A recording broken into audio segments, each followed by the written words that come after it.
Principal है, वैसे ही हमारे आईजीपी सर हैं, वो हमारे प्रिंसिपल जैसे हैं और वो हमें गाइड करते हैं कि हम कैसे जो बुराई है समाज में, जो बुराई है आसपास, जो बुराई है उसे खत्म करें। ठीक है, आप किस किस क्लास के बच्चे यहाँ बैठे हुए हैं?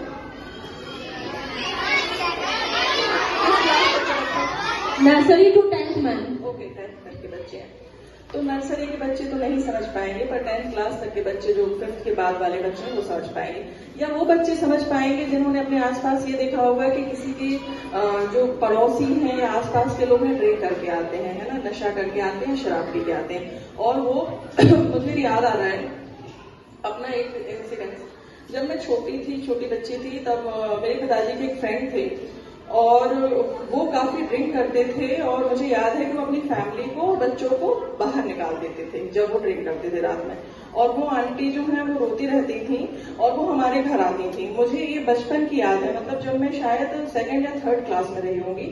तो बचपन में भी हमारी बहुत सारी ऐसी मेमोरीज होती हैं जो हम अपने आसपास देखते हैं कि ऐसा होता है। वो कहीं ना कहीं हमारा डर भी बन जाता है कि अच्छा ये इतना बुरा होता है। तो आप ये देखिए कि जो भी बुरी आदतें हैं, नशे का मतलब बुरी आदत है, ठीक है ना, बुरी आदत कोई भी हो सकती है नशे के अलावा भी, पर हम यहाँ नशे की बातें भी कर रहे हैं। तो ये जो बुरी आदतें हैं ये आपके पास किसी भी माध्यम से आ सकती हैं। आप अभी तो आप बहुत छोटे बच्चे हैं, आपका जब आप बाहर जाएंगे, कॉलेज में जाएंगे, अन्य लोगों से मिलेंगे। अभी तो यहाँ आप अपने पेरेंट्स, गार्जियंस के बीच में है, आपके टीचर्स इतने अच्छे हैं कि आपको देखे रहते हैं कि आपकी कोई एक्टिविटीज गलत तो नहीं हो रही, कोई आपको इस तरीके से भ्रमित तो नहीं कर रहा है कि आपको बता रहा हो कि नहीं ये करते हैं, ये सही है। तो जब आप बाहर जाएंगे तब आपको नई नई चीजें मिलेंगी। जैसे मैं बाहर पढ़ाई करने गई थी इंदौर, अब मैं छोटे से शहर की लड़की इंदौर बाहर गई पढ़ाई करने, तो वहां तो मुझे बहुत अलग अलग लोग मिले।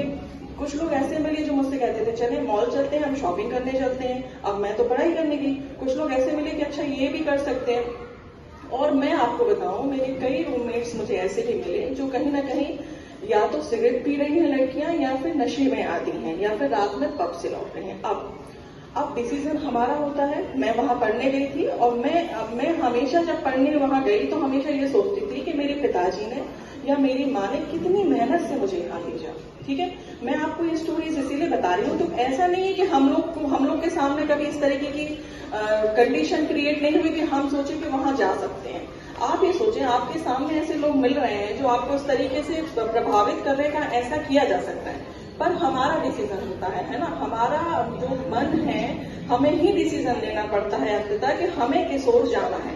तो हमेशा बच्चों इस चीज पे याद रखना है कि आपको संगति बहुत तरीके की मिल सकती है, पर आपको यहाँ से बाहर निकलने के बाद या रहने के बाद यहाँ ऐसा हमेशा सोचना है कि आपके माता पिता ने जो पैसे लगाए हैं आपके ऊपर, जो आपकी पढ़ाई करने पे अपना मन लगाया है, आपके ऊपर अपना विश्वास लगाया है, उसको आपको हमेशा बराबर बनाए रखना है। आपको बस ये याद रखना है कि आप वही छोटे बच्चे हो जिसे मम्मा उठाती थी, फिर स्कूल भेजती थी कि हमारा बच्चा बड़ा अच्छा पढ़ाई करेगा, बहुत अच्छा ऑफिसर बनेगा या कुछ भी करेगा, गेम्स खेलेगा या कुछ भी करेगा। ठीक है, बनने के लिए। Thank you so much ma'am. We can rest easy at night.